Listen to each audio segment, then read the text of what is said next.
Vedeli ste, že najväčšiu časť objednávok netvoria náhodní zákazníci, ale práve tí, ktorí sa s vami vozia pravidelne?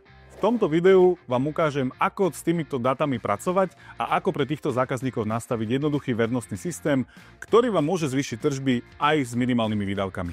Prejdite do sekcie štatistiky všeobecné. Nájdete tu niekoľko grafov a dva z nich sa ideme práve teraz zamerať. Jeden hovorí o počte zákazníkov podľa počtu objednávok, druhý hovorí o počte objednávok podľa kvality opakovaného zákazníka. Čo to v preklade znamená? Tento prvý graf vám hovorí to, koľko zákazníkov je v skupine, ktorí sa vozia 21 až 50 krát alebo 51 až 100 krát. To vám tvorí napríklad 5% či 2% zákazníkov. Avšak štatistika hovorí, že tí, ktorí sa práve vozia napríklad 51 až 100 krát, tvorili spolu 12% zákazok. Takisto skupina, ktorí sa vozia 21 až 50 krát, tvoria 15% vašich zákazok a dá sa teda povedať, že aj pomer k tržbe.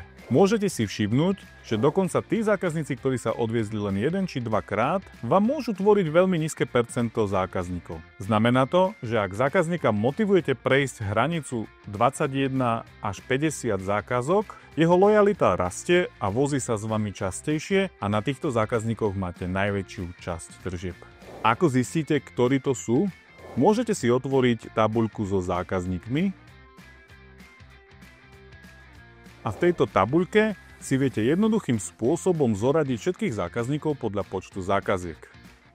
Takto rýchlo zistíte, ktorí zákazníci u vás jazdia najviac. V skupine 10 až 25 objednávok máte zákazníkov, ktorí už firmu poznajú, ale ešte nie sú pravidelní.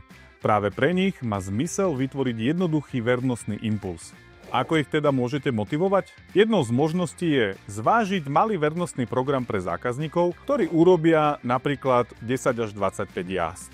Poďme si ukázať, ako jednoducho to v systéme Senset môžete vytvoriť. Prejdite do sekcie Vernostný program, kliknite Vytvoriť nový, zadajte si nejaký názov, úroveň si môžete zadať nejakú druhú alebo tretiu, nastavíte si nejaké nastavenia farieb a parametrov a viete definovať zákazníkov od 10 zákazok, kde sa má uplatniť zľava každých 10 objednávok, typ zľavy percentuálna napríklad a zľava môže byť 10%.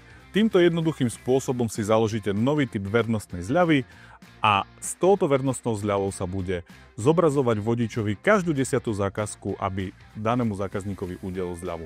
Cieľom nie je odmeňovať každého, ale dostať zákazníka z úrovne 10 zákazok plus do skupiny 25 plus alebo až do skupiny 50 plus, kde už jazdí pravidelne. Takýto zákazník už nevolá konkurencii, pozná vašu firmu a navyše často odporúča ďalej.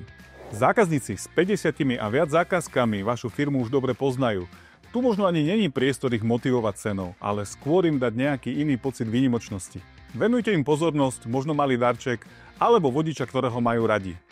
A hlavne pracujte práve s tou strednou skupinou, ktorí vám tvoria 10 až 25 zákazok, s nimi je najväčší potenciál rastu a že sa stanú vašimi pravidelnými. Systém Senset vám ukazuje, kde ich máte.